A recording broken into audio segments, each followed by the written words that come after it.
So, moving right along, the last we left our heroes, they'd gone this way in this rather large dungeon. That's too zoomed out. They started at the stairway and they kind of made their way. They beelined towards a little Zombo factory over here. I guess I should do the whole recap. Who's here? We've got 3 people here. We'll do the recap in a bit. Someone might come in and ask about it. So we'll hold off until we get to the big snake. So they came in here. They discovered that there was the Zombo maker, like Gareth Primo. Yeah, Gareth Primo, the best named necromancer I've ever had the pleasure of working with, and his white companion, Mr. White. And yeah, they made short work of that. I think we talked about that last time, so we won't spend too much time on it here. They bashed the snake statue in like they've done for a few others. Their little act of defiance towards this reptile god that they have been working to undermine and root out. And then they discovered that that was in fact a shortcut to the boss, to the final room of the dungeon, and that they just kind of mangled the only means to open it, and they could not find a way to fix that situation, at least not without spending like an entire day on crafting and repairs. So they took to exploring the rest of the dungeon, and this is where I think a pretty cool like interaction with the light source, like the dynamic lighting in Roll20 happened. Let me see if I can grab some stuff. So we had a character here. You can see the light radius kind of stretching. We had someone cast dancing lights, and they sent it into this room. And you may remember, perhaps, that this room was full of some like centipedes. So let me see if I can pull up a token. It's full of these centipedes that were hiding in the dark, scuttling around. Yeah, it was this one. So they had one of these here that they could see, barely. They had another one, like, over here, right? And so characters could see about that far. They couldn't see much of, like, the rest of this, really. Oh, they can't even see this one. This one was, like, they were able to see a little bit of this. So there was that.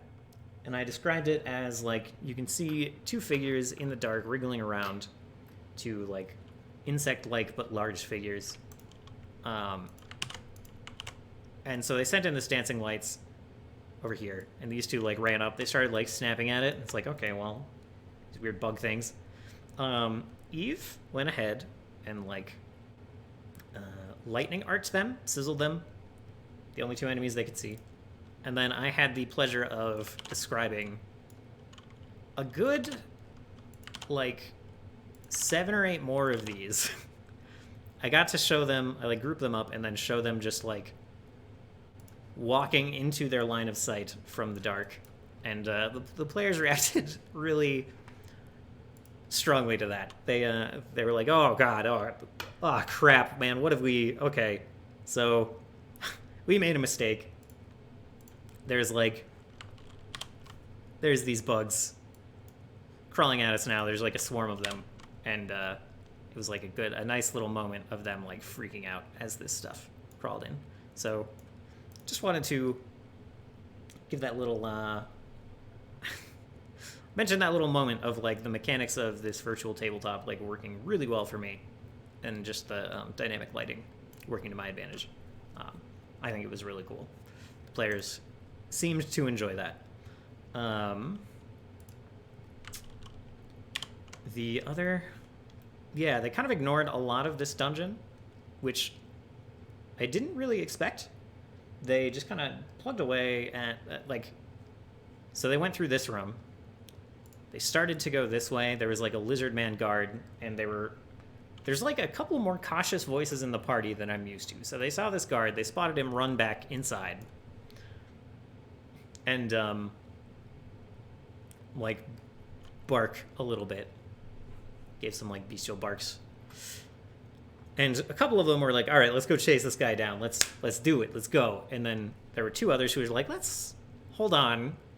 We know that these guys, we know that in the past, they've taken to hiding in corners and jumping out at us. And it's taking us by surprise and like ambushing. So let's just be a little more cautious than running in here, which was right on the money, of course. It's a cool moment of the players like learning from what's been presented in the previous dungeons in this adventure of like, yeah, of course, there's a guard hiding in the corner here. There's a bunch of like camouflaged lizards on the wall. They're like setting up for an ambush. They know these guys are coming. And they called that bluff. They totally did. Same thing happened when they like kind of correctly they made a couple of good guesses here. I guess they know that it's in the upper right corner, right? Like they're smart enough to figure that out. So they like said, nah, let's leave this alone for now. Let's go this way.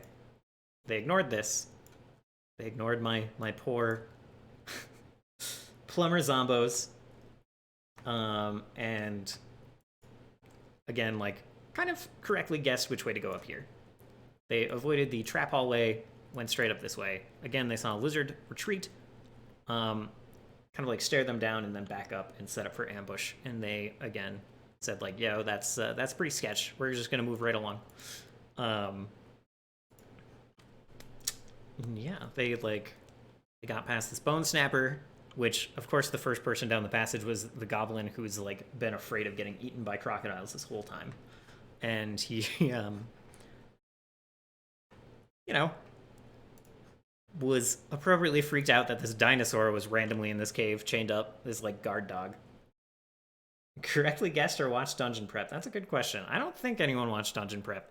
I do think it's just... yeah, I should punish them. What I should have done, obviously, is had all of the lizard folk ambush them in this hallway and push them into the dinosaur. Probably. But yeah, no, they're like smart players, and two of them are cautious, and I don't think it's far-fetched that they called that the lizard folk were setting up an ambush. And it just kind of means that I don't have to telegraph stuff as much in the future, perhaps. Like, I didn't make it super obvious, but, like, I gave them a couple of, like, little warnings that, like, maybe something was afoot. And in the future, maybe I can, like, pull back on the warnings. Because they're learning. So, I think that's cool. I'm glad that they pick up on stuff like that, because most of my groups in the past, they just kind of like keep stumbling into stuff, and I think part of the fun is definitely like getting wise to some of the tricks, especially in world, knowing that the lizard folk like to set up ambushes like this, just from like one encounter, well, two encounters with them in the past. So like that's cool to me. I really like that. And I have to imagine it's pretty like rewarding on their end too. So yeah, they again took like, aside from this little detour over here where they found which corner this room is in, like the end goal, they made some pretty correct guesses about like which way to go to get to the boss. The consequence of this is they didn't have an NPC friend, Lady Dane DeVol, who's like a captive that the cult has captured. She is like one of the noble families who kind of like owns the land in the town, kind of the lady of the area. And so they were like trying to mind control her to get better control and better trust of the town people, the ones who weren't already converted to the cult. And she's pretty competent as a fighter. She's kind of like a rogue sorcerer, multi-class. And yeah, she would have been like helpful in this fight if they had found her beforehand. She would have been able to help with the rowing that was left to Ben Griff, and she would have had some helpful spells here. But they skipped all of that. They got right to the end, and that left a cool moment later that we'll talk about. And they ran into the boss of this whole adventure, Explicitica Defilus, the reptile god, the one who's been kind of organizing and building this cult here. And folks who have been around for previous recaps, they'll know that like this world is all about the gods are dead and dealing with the problems that arise from that. And one of the situations that come from that is that like powerful beings are being raised up to kind of a divine status, and that includes this Explicitica Defilus, who has been pretending to be like the true face of Denala, the goddess of life, and kind of manipulating these townspeople to her own ends. So they finally discovered her here, and there was kind of a funny moment at the start. Boat was over this way, where she starts talking about going off about why would you deny yourselves a superior god of life? Like, I could bring order to the wilds that have grown out of control here. I could calm the beasts and bring order back, basically, to this continent. And the players like listened for a moment, and then they started to be like, all right, like, what do you, they just started talking over her and started to be like, all right, what do you have that can reach her from here? Let's get this boat turned around, Ben. You're gonna row us over there. We're gonna like we're over this. And this was after like she's kind of, her whole thing has been manipulation and lies. So she like tries to kind of like not fully mind control, but try to influence them through this speech and through her magic of deception. And the bard had a wonderful counter performance and a good roll for that, and that allows the players to take the counter performance roll instead of their own saving throw. And this basically allowed for a situation where like half the party kind of succumbed and then were snapped out of it by the bard, who was like, no. This is all lies. Listen to me. Listen to my voice, and we'll get through this. Don't let yourselves be swayed by this peddler of false truths. And then they started just chatting about, all right, how do we get to the snake, and how do we bring them down? And the sorcerer fighter mix just stepped forward and threw a hydraulic push at Explicitica that did like, it didn't hit AC, but I let that like boop the snake on the nose, and she's like, all right, very well, you won't serve, then you will die. And then the fight started, and I think the fight went really well. They really were into the pillar mechanic that we kind of took last time, the kind of, what do you want to call it? Like the boss, the lair actions. Yeah. So, like every round, or not every round, it was basically every other round, Explicitica was able to like swim to one of these pillars for free, bite down with it with her Jade fangs, and activate the magic in the ruins that they're in. The first one was like kind of an entangling roots thing that like grabbed the boat, and they had to chop up the roots to move the boat far enough to like get to Explicitica. The second one was well, I guess we'll get to that. Like, first of all, they spent a lot of time on the shore, like kind of preparing. As she jumped over, she sprang these entangling roots, it grabbed the boats, it grabbed one of the players' ankles. About most of the party got on the boat, and then there was one party member that stayed on the shore and was like, nah, I'm fine. Like, I can reach all the way to here with most of my effects. I don't need to move anywhere. And I'm sitting here, I know that, like, Explicita's gonna jump over here, gonna move to the next pillar, gonna activate the acid spray ability. And, you know, I knew that this player was gonna be left behind. And I probably, like, signaled too strong that they should get on the boat. I just wanted to give them options. I was like, remember that you can use, like, other players can use actions to help this person on the boat if they want, you know, like, things like that. And that's what they did, and it was only after I, like, gave, like, one too many reminders that happened. And I should have just let them stay on the shore. Let them deal with the fact that Explicita goes around the corner and they have to, like, move the boat over. I should just let that happen. That was a mistake on my part. I was like worried about, you know, the player screwing themselves too much, but like it's not a big deal if they have to turn the boat around or if they like go on without that player. It's fine. I should have let that happen. But at any rate, they all hopped on the boat. One of the players did get there's like a couple of cool mechanics here. No one got poisoned. No one ate the Naga venom, but one person did get like grabbed and then tossed into the water, and that was great. I enjoyed that. They were able to swim back to the boat without too much trouble, but mechanics like that are cool. The players really like mechanics like that can just mess with their plan. I mean, they don't like it, but they enjoy the reward of interacting with those mechanics and still coming out on top. Like that kind of interactive stuff here went off really well. They liked pushing through the seaweed. They liked this whole boat thing. They didn't get poisoned, or did they? And the poison has a long onset and they don't know it yet.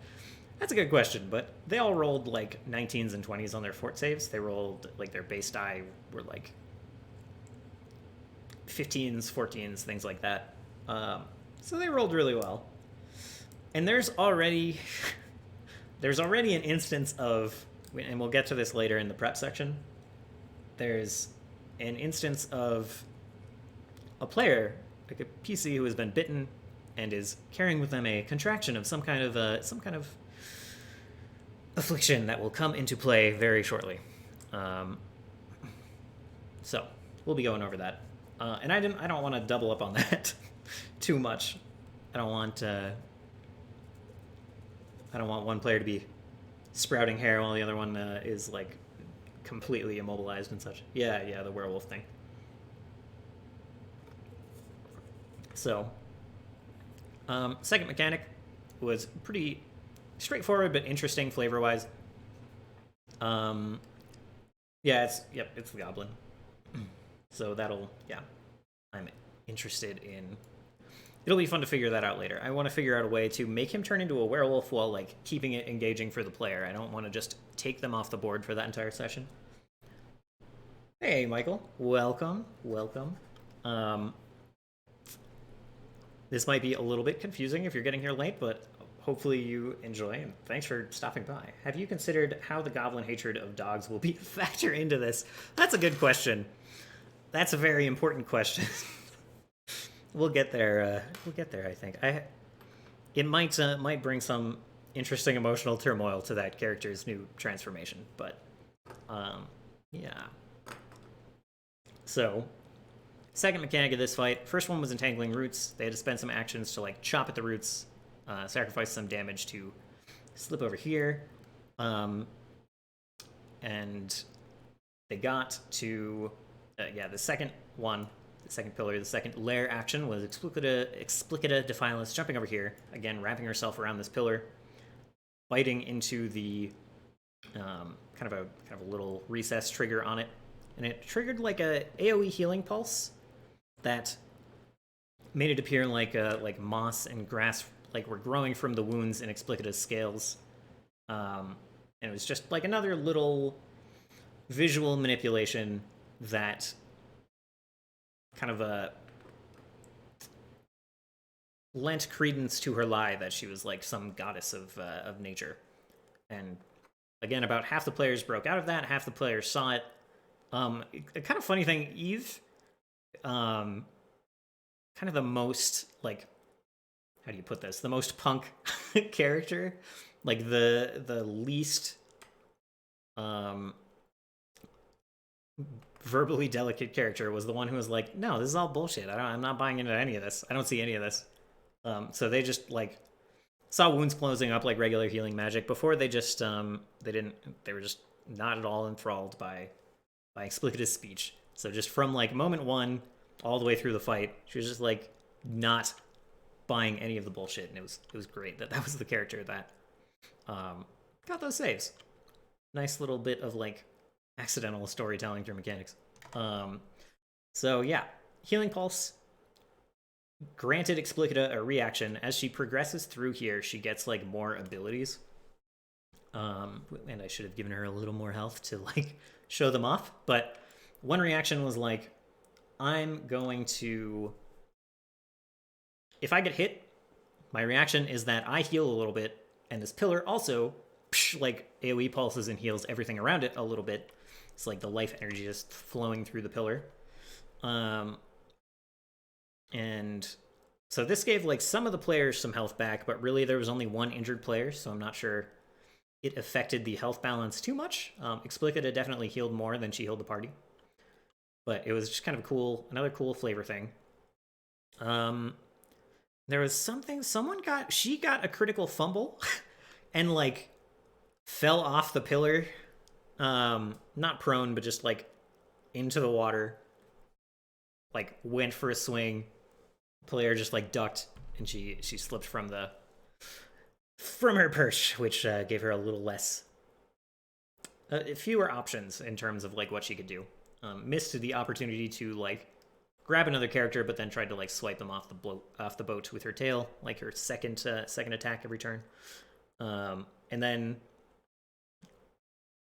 from there, like she dove over the boat again, tried to grab a player. They got hit by the bite, but didn't. They rolled really well to escape, so they got back on the boat. Explicita moved over here, wrapped around the third and final pillar, started to charge up an acid attack, like an acid breath. I made that again pretty obvious, which was kind of the intent. She like wrapped around, bit the pillar. A verdant green rush of energy came down the pillar from the ruins above, the ruins of the ancient floating city. And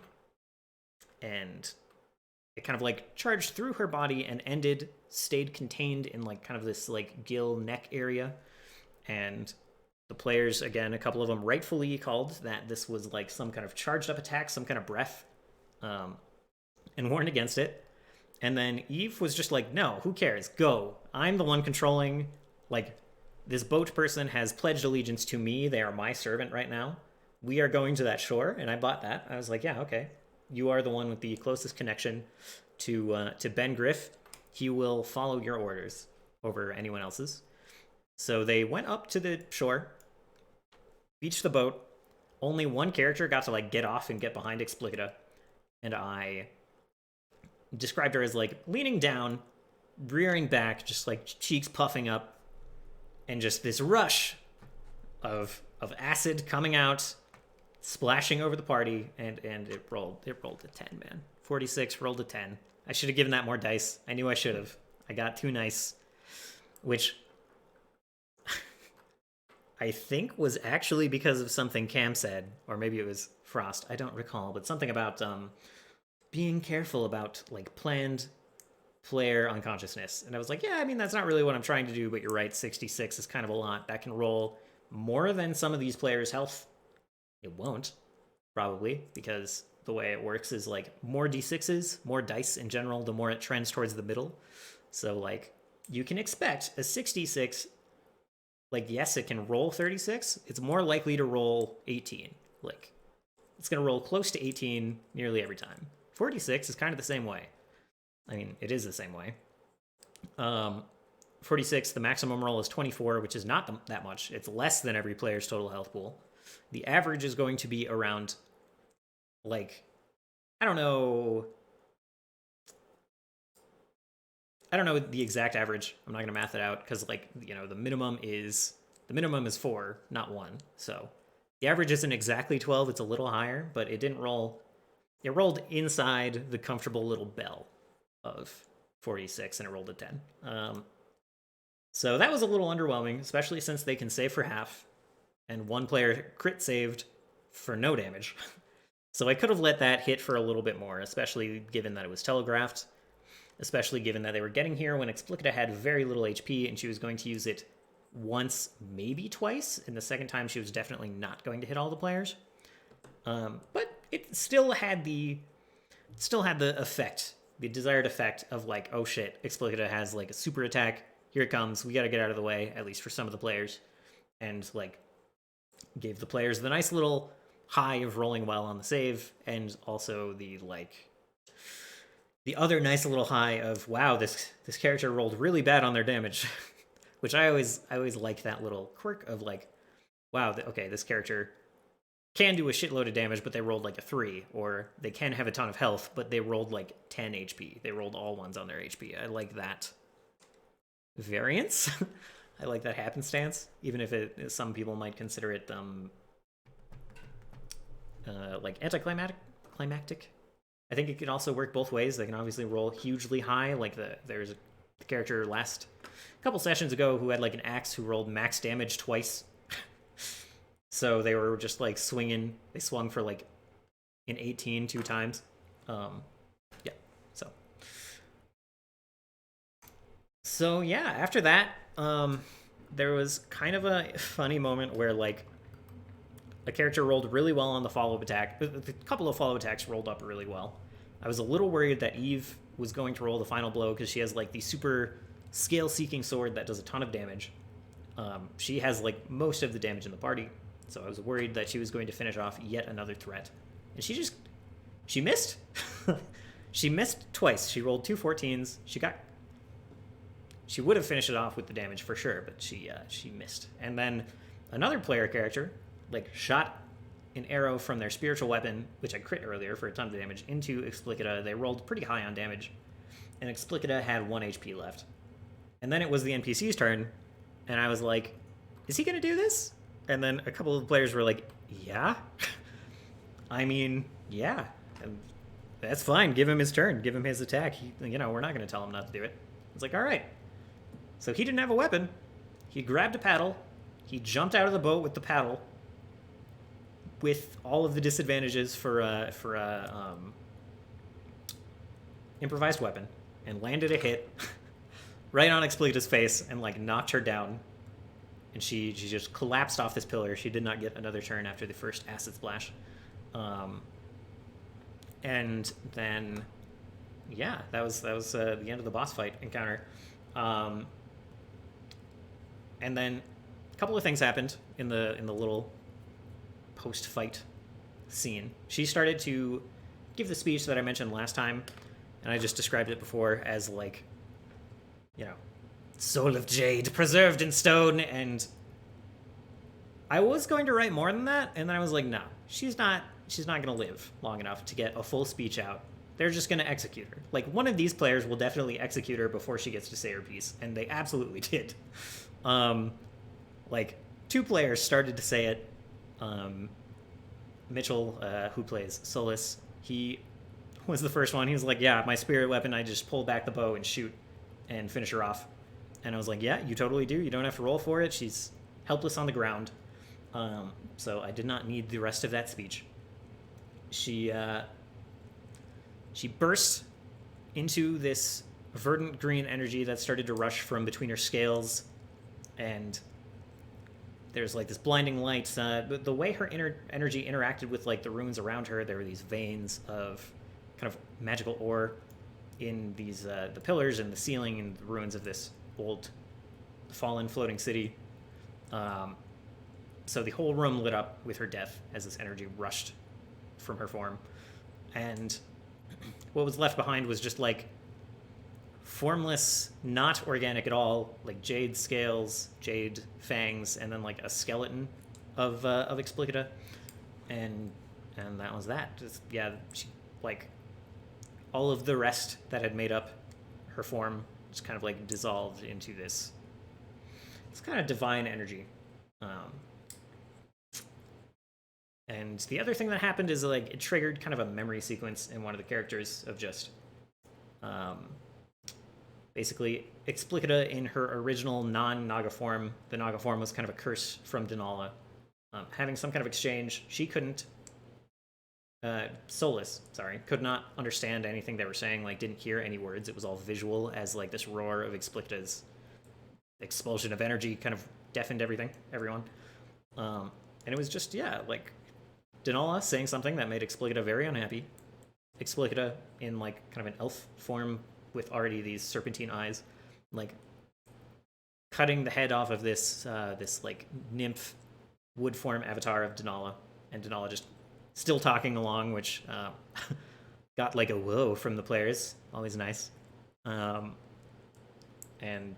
like the avatar form just keeps talking, raises a hand, and Explicita's like form, like her arms and everything other than her head, just kind of like starts to dissolve as her eyes go wide, and that's like where that memory ends. Just a little bit, just a little injection of where Explicita might have come from, that they can explore later if they want, which kind of happens a little bit later in the session. And yeah, that was mostly the end of it. They counted up their loot. They were like, "Oh, hey, there's a gold pile over there. We didn't see that before." And I was like, "Yeah, I'm sure you didn't, players. I'm sure you didn't see that at all." They identified a lot of the loot, and a lot of this, it was like the next little bit was just hanging out. I feel no pressure to like advance the session when they're like, "All right, let's have a breather while we count up our spoils." Like, that's fine. And I let them like chill and identify some stuff. They what did they react well to? They were like interested in what the potions were. Let me pull up the loot list. There was like a group of potions, a group of scrolls, some other yeah, there's like a gnarled root, which I think I added since last time. The gnarled root is a wand, yeah, a wand of darkness, heightened to 4th level. So like not a damage spell, obviously, but a very strong utility spell.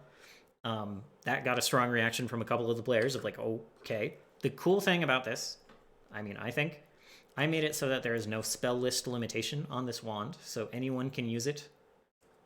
Again, because it's not a damaging spell. It's not even a save spell. It's just, there's darkness here. No one can see. We are not immune to it. Just no one can see in this area. So I really like giving out loot that, 1, any of the party can use, and 2, will like stick with them a long time. And I like the idea of like, yeah, okay, so the fighter can't cast any spells on their own, but they can get access to magical effects. Like, there are items that are strong enough to give them effects. Like, obviously, it's in their weapons. It's in a lot of other stuff they can get, like armor trinkets and things. Like, why not let them have some other spell-like effects? I think that's cool. And more than that, I kind of think it's important to like give them some variety and some extra capabilities. So that went over well. Players were into that. They gave it to Ludwig, the goblin alchemist, because he has dark vision. He can see a little bit in there. Not, it's the spell just says that even characters with dark vision have trouble seeing here, and I'm gonna just make it that like anything in this area still has concealment.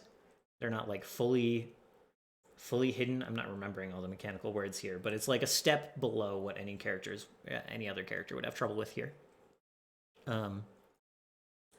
So there was that. There was the crown, which was sized for a small creature. I kind of on the fly, we talked about this last time, that it gives it's here, right? Yeah, True Strike is a free action 2 times a day. I think I said 3. But I was concerned about how to make this not just a melee character thing. Like, how do we make sure Eve doesn't take this? And the answer came pretty easily. Like, this is just an interact action. It can still be a free action, but it's an interact action, a free interaction to like activate the crown, which is going to provoke attacks of opportunity and other reactions. So much more dangerous for a melee character, especially going forward. Less so for the alchemist standing in the back, who's just using it to throw bombs a little better. And the fact that it was sized for a small creature just kind of solidified it and made it like, all right, we're not gonna bother trying to resize this. We'll give it to Ludwig again. So the other stuff was there were the scrolls. They didn't react too strongly to those, but those are just like, those are the one-off tools. I'm like, I'm gonna give you a bunch of random stuff. I'm giving you the tools to solve problems that I haven't invented yet. And that's kind of the point of all the potions, all the scrolls. Just giving out somewhat interesting stuff that they can pull out when they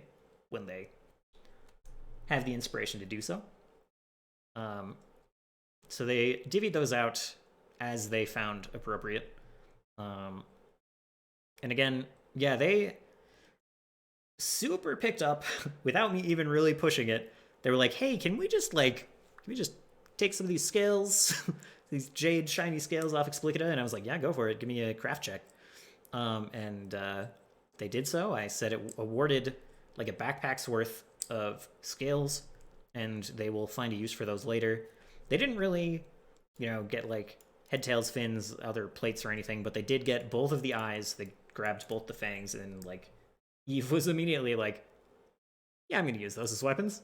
And she also immediately, like, again, unprompted from me, I didn't have to say anything. She was just like, she looked at the dagger, she looked at the hole where Explicita had been biting, which is like good on you, Cam, for this piece of advice. This was great. She immediately like climbed up, stabbed the dagger into the wall, and was like, I described it as, all right, there's another shot of, okay, so first of all, let's back up. First, Ludwig, the ever-cautious goblin alchemist, who's like, can't seem to decide when he's super cautious or just willing to throw people's lives away for interesting science. It swings back and forth. When something is a foregone conclusion, like, this pillar sprayed acid at us when they stabbed the dagger, maybe this is a bad idea. He like steps back. He's like, Eve, this is gonna end badly. You're gonna get acid splashed. And Eve was like, fuck it. Jumped up there, stabbed the dagger in the wall. Exactly what I didn't know that I was gonna do this ahead of time, but I had the thought that wasn't fully formed of like, these are gonna activate when Eve stabs the dagger. What's gonna happen when that happens? And Ludwig was like, you're gonna get splashed with acid, and I was like, you sure are. So she stabbed it in. Green energy shoots down the pillar into the dagger, gets absorbed. It starts like glowing green, and then acid starts splashing out. She rolls a good acrobatics save to like get out of the way, takes minimal damage, and like fully charges the dagger. Like it's glowing a stronger green because she didn't jump out of the way of the acid. I don't know if that means anything yet. Well, we'll see. And then she took the other dagger, told Ben Griff to get in the boat and paddle, went over to the healing one, stabbed it in there, and was healed for the damage she took from the acid splash. And I have no idea what I'm going to do with that empowerment. Like, I just wanted to show that stabbing these daggers into the pillars activated them in some way. I didn't really know until it was spur of the moment, again, just like the activating the crown, that like, all right, this is going to empower them for some amount of time, for some amount of strikes with some special ability, like some extra property on top. And I will have to figure out what that is. But, yeah. So they did that. And yeah, catching up on chat just a little bit. Yeah, I sometimes hate how casters get all the wands. That's exactly what I'm trying to avoid. And yeah, I'm also glad my players are switched on enough for that.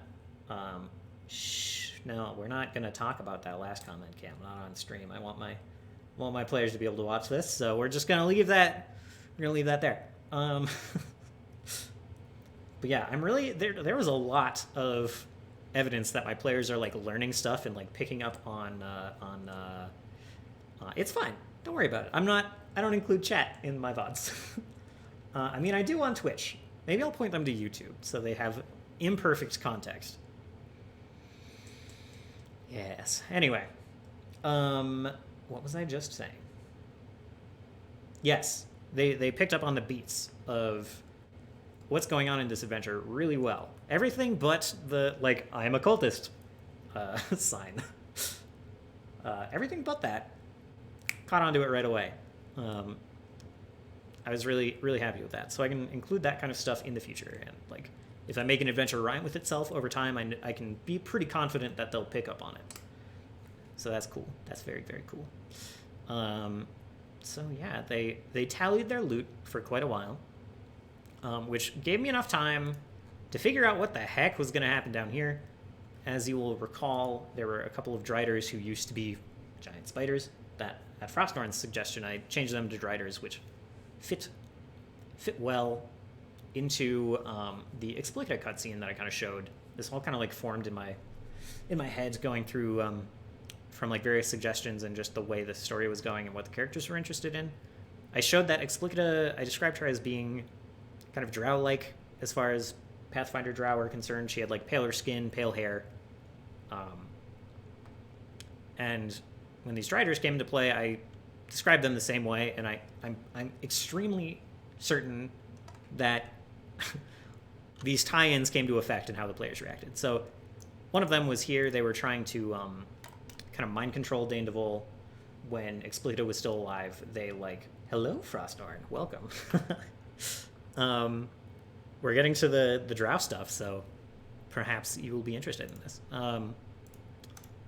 Yep, so they were mind controlling Dane DeVol, as I mentioned, to get better control of the village. Kind of the noble leader of that village. They heard the death wail of Explicita all the way over here, kind of echoed through the caves.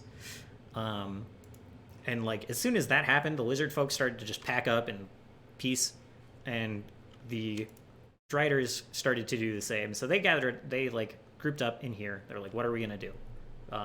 We have this hostage. She's not worth anything to us anymore. We're just gonna use her to get out of here. So they like took her. They tried to go kind of this, what they considered the back way here, and ran like right into the players who were coming.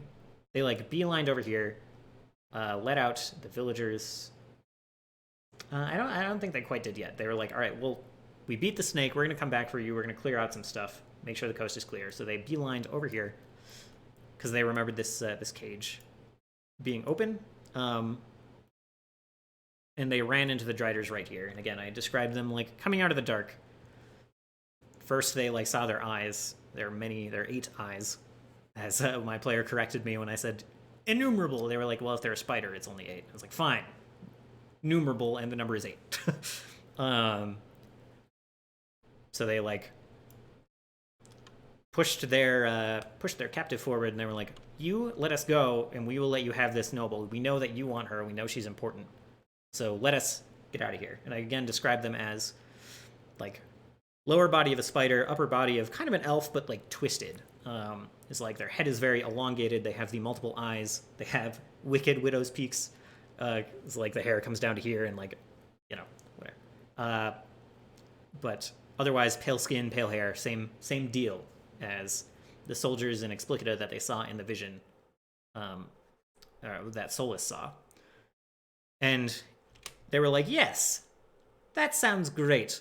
Give us Dane DeVol and we will let you go. I promise. And some of the characters were being earnest and good-natured, and Eve was just like, I'm going to get rid of these potential future problems. So they gave her, they gave the captive forward, gave Dane DeVol to the party, and said like, as a gesture of good faith, and like waved their hand and snapped Dane DeVol out of the mind control that she had started to succumb to. And then we're like, are we free to go? And Eve started to like walk forward and did the whole I'm gonna reach for my dagger behind my cloak thing. And Solus was like, Eve, hold up. Yes, you're free to go. There was some like, I hope you remember this in the future, and if we meet again, I would like to speak of your past. And Solus is a pretty old elf compared to everyone else. He looks pretty young, pretty long hair, very smooth skin, but like was alive to see the old world with the old gods and knows of drow, unlike most of the other characters, knows of a lot of things just from his years. He's like 250 or something like that, 300, somewhere in there, 200. It's like in flux as we try to figure out his character, but also interested in gaining as much knowledge as possible, especially in like this kind of new world. Rogue almost unleashed hell on the party. Yeah, who knew? Who would have guessed? She's very stabby. It does not disappoint. So there was that nice little tension of Solus being like, all right, Eve, calm down. And they had a brief exchange, and they kind of peaceably went their separate ways. There was a nice little, I think was a nice little touch of one Drider like waving the other one to go as they stood forward. Just like, one of us better get out of here. It'll be you, and I'll, if they betray us like we think they will, then I'll take the hit while you leave. And that was all just kind of explained in a brief gesture. But then, yeah, the party collectively, on Solus's word, kind of decided to let them go. So I think if there is a future interaction with some kind of drow army, drow and drider combination, some kind of invading force or something, that might come into play if the two sides come into conflict. So yeah, and that was basically it for the story beats in the dungeon. They came back, they let these prisoners out, they met up with all of the confused and previously brainwashed people upstairs and started to lead them back to town after, you know, looting a couple more things, of course. There was another treasure room that they had found in here that they looted. They missed a couple of other treasure spots, but it's not a big deal. There wasn't too much. They were like very, basically like the stuff at the end of the dungeon is useful always. The stuff earlier in the dungeon, like this poison dart trap, it's like, all right, this might be useful the rest of the adventure, but it's nothing huge. So it's fine. And again, I won't dig into it just in case the players want to like watch this and they're like, ah, crap, I don't want to set up a situation where they regret like fully checking out the dungeon if that's not what they're into at the moment. And suddenly the party has acquired a spider army. Yeah, I don't think it's gonna go that far, but they've made an inroad where they otherwise might not have. And now it almost has to come back into play, whereas like if they had just executed the Driders, maybe the Drow wouldn't have been a big part of the campaign. So they returned to town. They had a couple discussions with the mayor and the Lady Dane Duval, and let's see what happened. So Ben Griff was like, hey, Eve, they're both from the Assassin's Guild, by the way. Eve got kind of thrown out. Ben Griff didn't realize that because he left on assignment shortly before that happened, on the assignment here in Orlane. But he was like, yo, I would, if you have work for me, this is just setting up for like if the players want to use strongholds and followers in the future. It's like, if Ben Griff said, if you have work for me in the future, I will probably prioritize that over guild work. Like, I would not have gotten out of here without you guys. You did some real good work here. I'm very impressed. And I think it was a mistake for the Assassin's Guild to throw you out. And Lord Marius Duval was also like, yo, you guys did a real good job. This, like, I just asked for an escort and then you came here and you solved my town's entire problem. Like, that's pretty great. I owe you one. Let's keep in touch. You have like my full trust. And Eve was immediately like, all right, let's go have a chat. Brought him outside, gave him a glass of wine, said, so you must know people on the council. And he was like, yeah, I know one. I know the head of the Merchants Guild. I do a lot of work with him. He, gives me some good deals, and I, give him priority business. And Eve was like, all right, so you're gonna invite him to dinner. You're gonna get some information for me. You're gonna ask him, who killed the Emperor? And he was like, what? He died of natural causes. And Eve was like, I happen to know that's not the case, and I happen to know that the council knows that's not the case, so they are all, as far as I'm concerned, guilty of hiding the truth, even if they are not individually guilty of assassinating the Emperor, the previous Emperor. And this is all...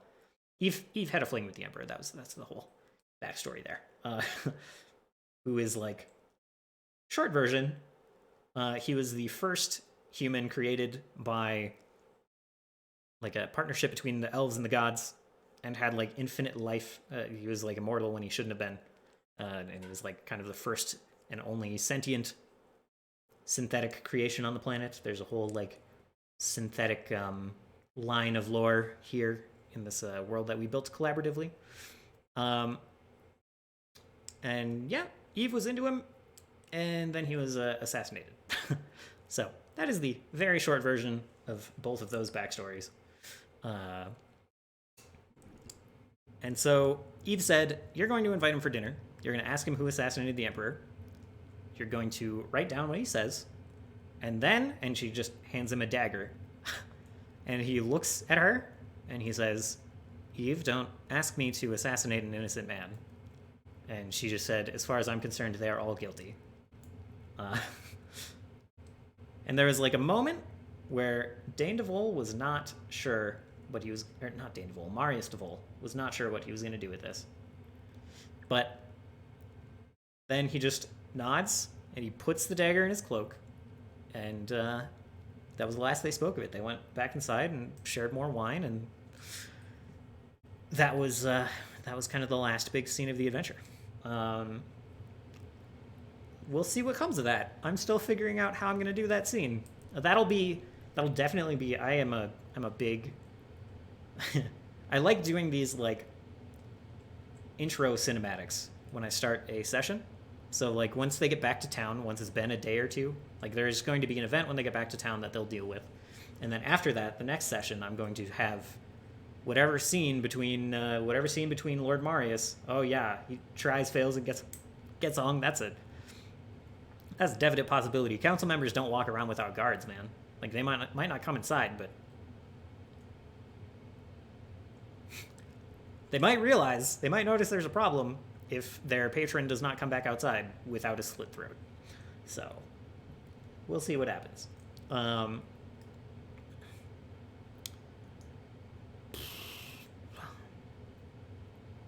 lost my train of thought. So let's go back to the world map, shall we? So now they're moving on from there. They're moving on to their next adventure. They have conquered the cult of the reptile god, which again, last time we're gonna mention it. That was an adventure from AD&D that has been like I converted from a PDF as faithfully as I could while adapting it to the setting and making it kind of my own. And that was like a really great experience. And just to put like a cap on that, I would recommend it. One, I would recommend the adventure because it's pretty adaptable to any setting that's going to have a cult. And two, I would recommend like kind of modularly putting in these adventures into your game. Like you don't have to come up with all of the content yourself. Like it can be its own kind of creatively stimulating thing to like take these modules and build them in. And I really do think that some adventures are going to be better for this than others. So like I don't know what that looks like yet, because this is the first time I've done it, but like some of the official Pathfinder adventures I would have trouble adapting to my setting. It would be a lot of names to change, a lot of gods to change, a lot of things like that, but kind of more limited in scope. Like this all happened within like a 16-mile stretch of land. That makes it a lot easier. Like no big set pieces, just a little town, a dungeon that I was able to morph to what I needed, and yeah, really good experience, really fun. And yeah, from there, the party is going to catch a boat. Kind of like this is their plan. They're traveling with not only Marius DeVol. They're being paid to like bring him back to, if not Eden, then at least up to Castel. Kind of the port town of the kingdom. They're traveling with a boy who's going with Marius. Oh, that's another important thing. So this boy, we've talked about him before. He's had some, again, rhyming story elements to one of the previous player characters who recently left the campaign. But like, he basically had a vision that foresaw that he was about to be attacked by some assassin that wanted him dead. So like he left his family home before that could happen and got picked up by Lady Dane DeVol, who's like, I'm going to protect you. She knows something about him that the players don't. She pulled her brother aside after she was rescued and like kind of in that celebratory final night, said, hey, I gotta stay here to clean things up, but this is important too. You bring this boy back to Eden, you put him in touch with our tutor, like our private tutor, you get him on that education train, all right? And her brother was confused but nodded, and like he's just being given a lot of high priority missions, more than he's used to, I think. So yeah, they're traveling with that boy. They're traveling with Ben Griff. They just have a lot of NPCs with them. So like trudging across land, wouldn't technically be any. It would be slightly faster than taking boat, but boat is like safer and kind of a nice change of pace. Lets them get some downtime days. So they're taking boat up here. It's going to take like 9 days to kind of slip through these fjords, and that's where they're headed next. As the end of that adventure and the start of their next one, they will be. Let's see, how did I describe this? There are some invaders, some strangers, foreigners who have been like scouting out the land up here, and kind of they look like cartographers from reports from local like citizens and scouts, and they've been seen here and here. And in one of these places, I'm not sure which one yet. There's like a defensive fort that kind of like watches over this the entrance to the fjords to prevent boats from like coming in and getting a beachhead really close to Eden. Like, if people get into this bay, then at least they can't get up fjord, upriver from the bay. So, like, an invading army getting a deep cut through the water would be a problem. So there's some forts set up to prevent that from happening, and that will be in one of these locations. And the heroes will be headed there to, one, figure out who these invaders are, and two, figure out how to keep them out. And that's kind of the next bit. And we're gonna go ahead and move over to the DM prep section.